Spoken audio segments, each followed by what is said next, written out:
3 plus 4 equals 7. And 8 times 7 equals 56. So 56 divided by 56 is just 1.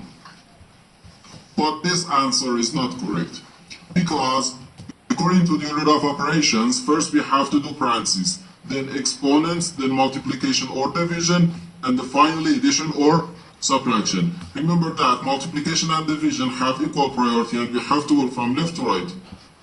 And the same applies to addition and subtraction. In this expression, we have one division, one multiplication, and one parenthesis. Inside this parenthesis, we have one addition. Here we have a multiplication, because in mathematics, when a number is placed next to parentheses, it means multiplication. And we usually don't write the multiplication sign for brevity. Okay, so according to the PEMDAS, first we have to do this parenthesis, then this division, and finally this multiplication.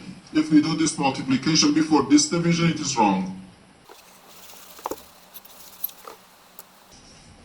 So first we have to do this parenthesis. Inside this parenthesis we have 3 plus 4, which equals 7. So 56 divided by 8, then times 7. Now we have one division and one multiplication. As I said, multiplication and division have equal priority and we have to go from left to right.